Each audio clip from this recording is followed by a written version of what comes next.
So once again, welcome to easy to use SAP specifications, creating specifications and object sets in NetWeaver Business Client. Next slide. I'm Dave Cramp. I'm Director of Sales here at Levirex, and I'm going to be the host for our meeting today with our topic presenter being Sharon Vaughn. Sharon Vaughn has worked with SAP PLM for over 20 years.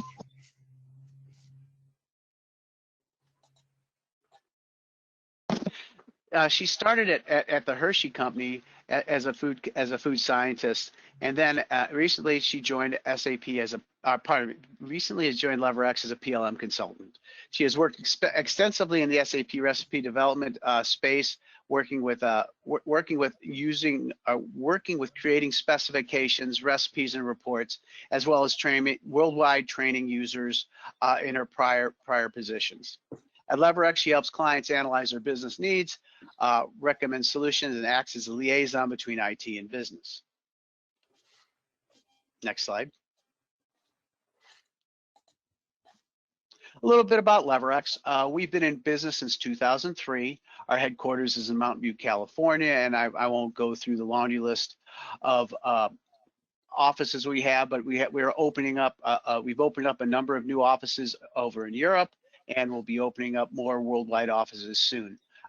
We've passed over 1,000 employees worldwide, and with over 650 projects. And a couple of things, you know, we are a premier SAP PLM provider, service provider. We're also a Siemens Teamcenter partner as well, and part of the SAP App House network. Oh. And too many clicks. That's okay. Just a real quick thing, a little bit additionally, you know, in addition to providing our services, we have a number of pieces of software that we provide, most famous being our integrated process solution workflow application.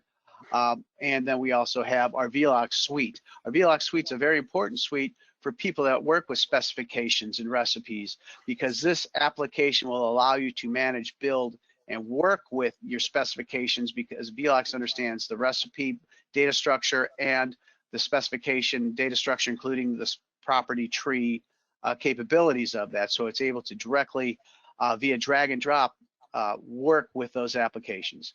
Bmax is a bill of material allocation extension tool that allows you to build materials and BOMs and allocate them to the views within SAP, tied to a rules-based engine, and then workflow utilizing IPS to finish your master data governance processes. IQ Series is our simplified SAP user interface, user experience set of applications.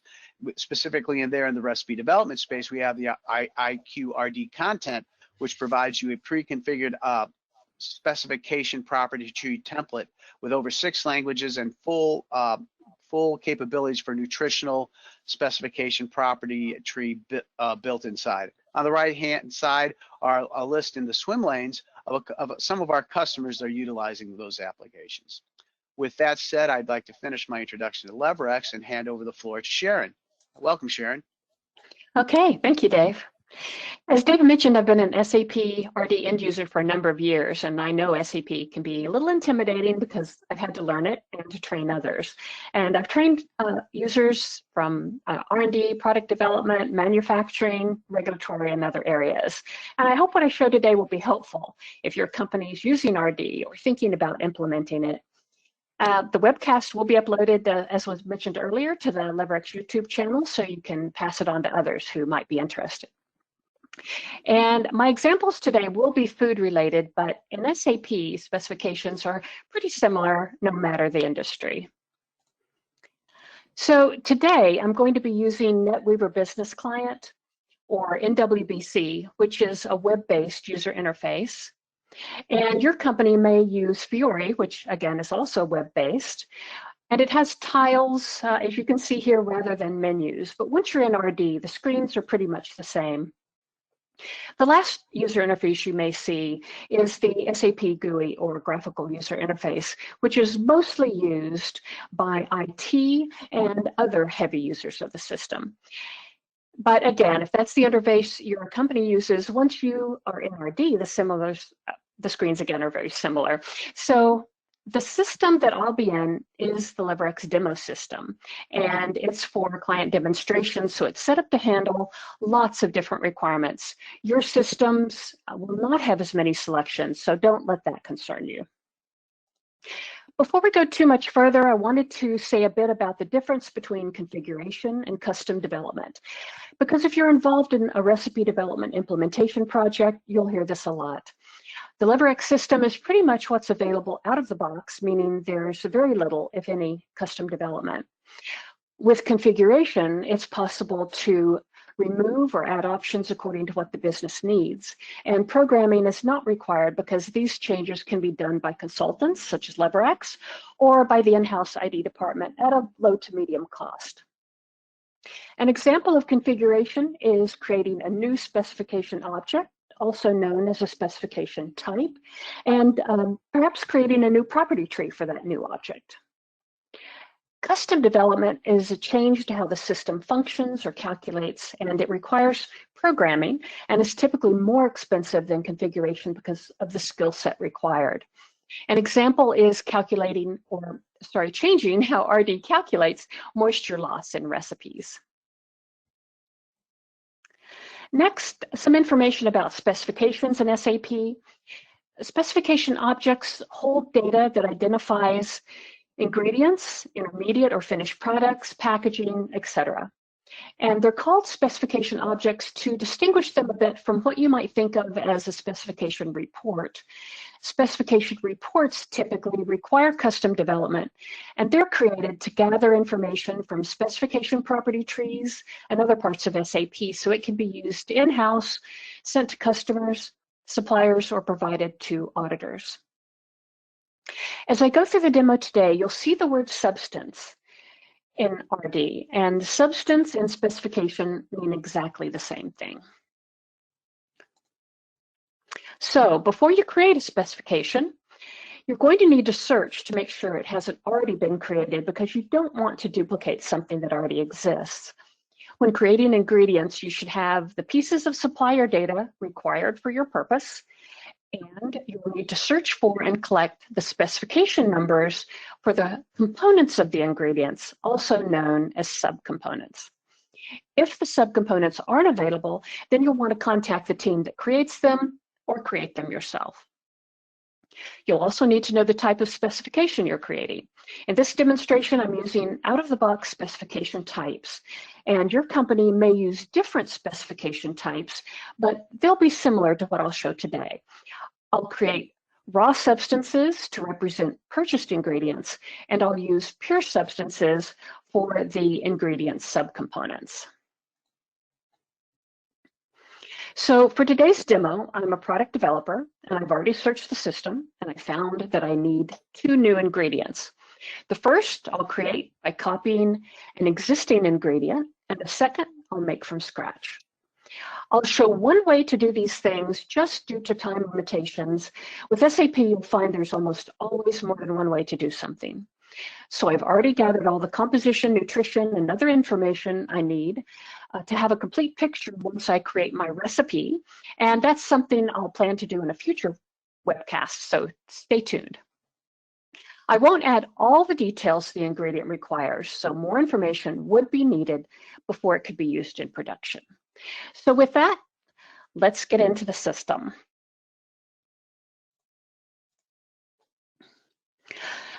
All right, for me here, when I first come into recipe development, again, remember that I'm an NWBC or NetWeaver business client, and the first screen that I come onto when I come into recipe development is the work overview screen. And this is a very high level screen. It gives you access to many, many different things. So I want to narrow it down a bit more. Since I'm thinking about specifications, I'm going to come down here to my specifications menu selection. And that's going to bring up a very similar kind of screen, but again, more focused towards specifications. The first thing I'm going to want to do is copy my specification from an existing spec. And the existing spec is for hard wheat flour. I'm going to create a soft wheat flour spec. And it just happens that my hard wheat flour is here in my favorites table. However, I wanted to show you real quick just a search and how you might find that if you didn't have it in your favorites. So I'm going to go here to Advanced Search, and that does open up another Chrome window for me here. So I'm just going to do quickly Show as Tab so I can pull it next to my original tab. And from here, you can see that there's a lot of options for searching. So what I'm going to do in order to find my hard wheat flour is a couple of things. I'm going to enter as my specification type, raw sub. And I've already kind of done some searches on this previously. If you hadn't done it, notice that it's here. If you hadn't done that search, you could also go here to the drop-down menu and then find it on your list. Again, just remember that this is a demonstration system that we're using here, and so there's a lot more specs here than you'll normally see.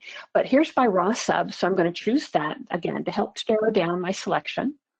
I'm going to go here to wheat, to my identifier text and type in wheat. I'm going to do a star before and after because I'm telling the system I really don't care what comes before, I don't care what comes after. I just want to find the word wheat somewhere in identifier. And then I'm going to further narrow it down by saying that it's a specification that I've created. And I'm going to bring up my created by ID here. So, and that's going to narrow down my selections quite a bit. From here, I'm going to click Go. And that brings up my 2837, which is my hard wheat flour. So I'm going to go ahead and click on that link to open it up. And again, I'm going to pull it as a tab and pull it next to my others. All right, so here's my hard wheat flour. I can see that I have my identifiers here. I can go to my property tree and just double check, is this the specification that I do want to copy, and just make a double check here. Look at my standard comp. Okay, yes, it has my hard wheat flour, my moisture. I can look at my quantities, and I'm just going to check here the total solids. This is, again, just to verify I've got the right ingredient that I'm going to copy. All right, so everything looks good. So I'm ready to make my copy. So I'm going to go up here to You Can Also, copy to new specification. And on this create specification screen, I'm going to say, nope, I don't want a real substance. I want a raw sub. So I'm going to go up here to raw sub. And I've got my copy from number. This is what it's going to copy. I don't want to click any of these checkboxes because I don't want any of those existing material assignments or relationships or documents. So I'm going to go ahead and click continue. And this will make my copy of my new spec. And here's my new spec. Notice that I have a new specification number. Here's the old specification number. I'm going to change some of these descriptors because it's not hard wheat flour anymore, it's soft. And I'm going to get rid of my traditional or my Chinese here anyway. And I'm going to go ahead and delete that because I don't want that anymore. And I'm going to go ahead and save. Lastly, I'm going to, again, show as tab here in Chrome, pull it over, and I don't really need this anymore because I've made my copy, so I'm going to go ahead and close that. And I'm going to change from display to edit mode here for my new spec. All right, now that I have a new spec, I do have to change these properties other than, just changing the identifier, because if it was exactly the same, I would be making a copy. So I'm going to go here to standard composition. And I know that my moisture for my soft wheat flour is going to be slightly more moistures, and I'm going to need a new subcomponent here. So I happen to know my subcomponent number because, again, I've done my search for all my subcomponents already. So I'm going to delete the old number and type in my new number. And this will be my soft wheat flour. I'm just going to hit enter to confirm that. Yep, that looks good. I'm going to go ahead and save. And notice that my values here, because since they are percentages, should total here to 100, but they don't actually. That needs to change to 85. All right, let's try that again. All right, now we add up to 100. That's great. I'm going to go here to my physical chemical properties. That's where we saw total solids before. I'm going to go back to change mode, and it's not 86 anymore, it's 85. Now notice that when I hit enter to confirm this, it will bring in a % sign, and that has been configured for our total solids %. So I'm going to go ahead and save that. All right, the next thing I'm going to do is I'm going to add this to my favorites. So again, I'm going to go to additional functions, add to favorites. And the last thing I'm going to do is go back to change mode, go to my general data tab. Here's where I have header status. And notice right now, the header status is blank. So I'm going to click on header status here. And now that I'm in change mode, it's going to show me that I have 2 possible statuses for this particular type of specification. And again, this is configurable, so you can have any status scheme here that you would like to have. I'm going to go ahead and save, and then once I do, notice that I will have an active header status on my new specification. All right, that is it for this specification. So that was copying a spec, and I don't know how long that took, but probably just a couple of minutes. And for my advanced search, I need to close this. I don't really need that anymore, but I'm going to refresh my favorites. And now that I have refreshed, I'll notice at the top, here's my new soft wheat flour here in my favorites. All right, so the next thing I'm going to do now that I have my soft wheat flour is I'm going to create my specification from scratch.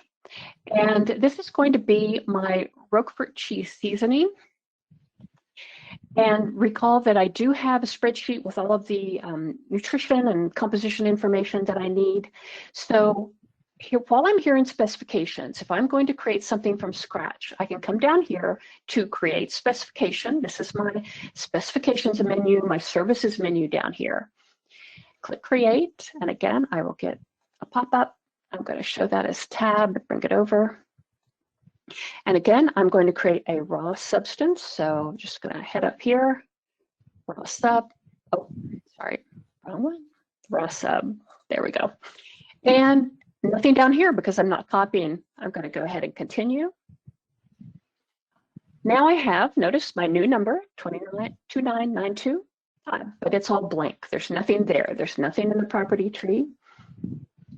And here are my identifiers. So a little shortcut, when I go to add default ID types, whatever default ID types have been configured for this particular spec type are going to show up here. So there's quite a few, but there's only a couple of them I'm going to be using: the product name and the name synonym. So for product name, it's my Roquefort cheese seasoning, which I already had, copy and paste here. And then for my synonym, I know sometimes this is known as blue cheese. And you just want to kind of think about how might someone be searching for this. So if they know it is Roquefort, they might look it up that way. If they know it is blue cheese, they might look it up that way. But there's also another possibility. Another name synonym that I might want to use, and this is the French spelling of blue. Someone might want to use that. And I'm going to add a demo here. All right, so everybody knows these are my demo specs. So I'm going to go ahead and save. Now, any IDs or any identifiers here that I haven't used are just going to disappear once I save. All right, there's my identifiers. Next, I'm going to go to my property tree, and again, I'm going to pull up my spreadsheet with my information on it. The information that's most critical to me at this point is the standard composition, the nutrient composition, total solids, and density. So that's what I'm going to be filling in from the information that I have pulled together for this ingredient. So I'm going to switch from display to change mode, and I have all of my subcomponents collected here. I'm going to copy them from my spreadsheet and Control V to paste them here. So if I hit enter just to confirm, I see that I have all of my subcomponents here for my blue cheese seasoning. I'm going to also copy and paste my values. And then I'm going to save, and let's see, we want to make sure again that everything adds up to 100, and it does. All right, that is my composition. Next, I'm going to go to, or my standard composition. Next, I'm going to go to my nutrient composition. And just a reminder that this, along with standard composition, nutrient composition is a qualitative table. So even though it's called nutrient composition and kind of out of the box, it doesn't have to remain that. You can change the descriptor of this. Again, it's part of configuration. If you would like for it to say something else, because maybe you want to add other quantifiable, data for your specification. It just so happens at this point, I'm going to enter nutrient information, but there could be other types of information you want to quantify here. So this is basically my facts panel nutrients. So again, I have them here in a spreadsheet. I'm going to copy them and paste them here in the values. Again, Control V to paste. All right, let me try that one again. I'll try that one more time. All right, there we go. And hit enter just to confirm. And then I'm going to save. And notice in this particular screen, this is reference quantity is per 100 grams. So these are the nutrients per 100 grams for this particular ingredient, that the vendor has shared all of this information with me. All right, down again, we're going to go to total solids. And notice it does flip back whenever I save. It flicks from display to change mode. Again, that's really kind of nice because again, you're purposely going in and change mode to make a change. You're not maybe accidentally changing something. So here in total solids, I'm going to copy my total solids in my spreadsheet and paste it once again here and save. It's always a good idea to save when you're going to different screens, just so you don't maybe lose some information you might have entered. All right, density is going to be my last bit of information that I'm going to put in here. And notice when I hit enter to confirm, it's going to bring up a grams per centimeter cubed because that's what's been configured for this particular field. All right, so there we go. And I'm going to save. All right, so a couple of last things I'm going to do. Once again, I'm going to enter a header status. And notice there is no header status showing here in display at this point, but if I go to change mode, I have my active and obsolete as we saw earlier. And then once I save, I will get a header status up here, which is nice to see at the very high level so that you always can see what your header status is for your ingredient. And just to point out real quick, there is a status history if you wanted to go back and see who made what change when. There's also some information for preconditions for next status. And again, this information is also configurable as well. So before I set it to obsolete, there's certain things that I have to make sure were true before I could actually set the ingredient to obsolete. All right, lastly, I'm going to go back up here to additional functions, add it to my favorites. And now that that's done, I can just close the specification window. I'm going to refresh my favorites table. And now I have my Roquefort cheese seasoning as well as my soft wheat flour in my favorites. So next what I'm going to do is I'm going to put these two new ingredients into what's called an object set. And this is something that I can use when I go to create my recipe, and I can it can be right there front and center for me so that I don't have to do a lot of searching for my ingredients. I can drag and drop them into my recipe easily. Again, we'll show that in a future webcast. So I'm going to create my object set by clicking Create Object Set here. And then I'm going to give it an ID, and I'm just going to call it this time blue cheese. And my descriptor is going to be, it's my blue cheese information for my blue cheese crisps. And I'm going to say OK.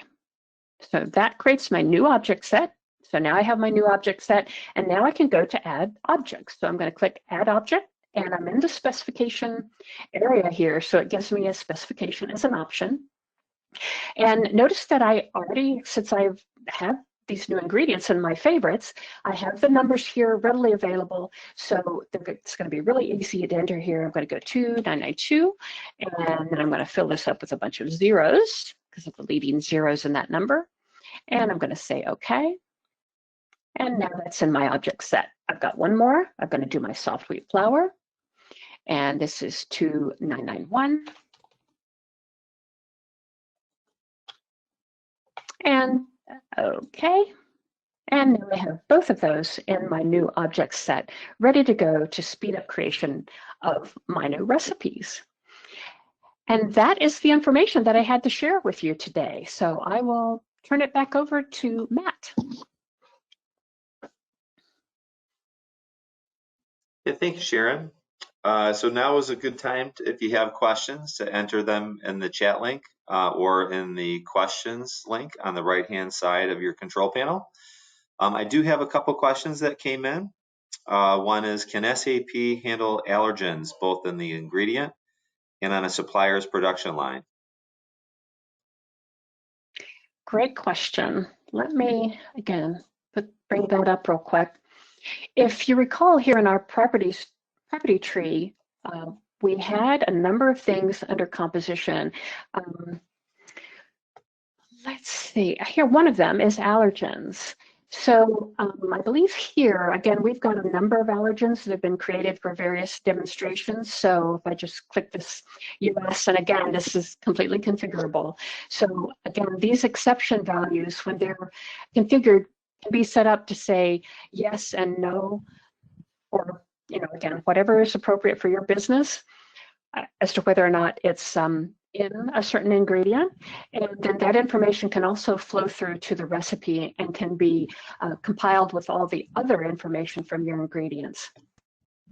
So that, the other part of the question was about on the supplier's line. And again, that could be a configurable exception value that you enter here is, maybe the wheat is not in the ingredient, but it's on the supplier's production line. You could enter that as an exception value. I don't know, Dave, do you have any other thoughts on how that might be captured? No, I think that's pretty much it. You can also put in some information in text because you're going to add text to this as well. So there's just other thoughts there. So you can, I think if you grab the line, you can then get further. Yeah, user-defined text. Okay. All right. So Sharon, we have one more question. It says, what about GMO information? Where is that captured? Very similar to allergens. Again, allergens and the GMO areas are qualitative tables. You don't put quantities here, or you are not able to put quantities here in these particular tables. Again, you could revise your nutrient composition if for some reason you wanted to do quantities related to perhaps allergens or genetically modified ingredients. But if you just want qualitatively to say kind of yes, no here, or details about particular types of genetically modified materials, you could create specifications for those and then enter an exception value to indicate your particular business reasons for that. Excellent. So if there aren't any more questions, that's going to conclude our webinar. Wait, Matt, here's one more. Just popped up. Can the SAP specification database integrate with a content provider? For example, we presently use 3E Verisk. Dave, I'll let you handle that one. Okay, yeah, sure. Yeah, so content provider, for everybody online, this is the ability, instead of pulling in, you know, for like compliance checking. So another thing that can happen here is, you know, food compliance checks. What are the rules? What are the rules for the United States? What is the rules for Pennsylvania? What is the rules for Michigan? What is the rules for Missouri? What is the rules for California? What is the rules for Canada?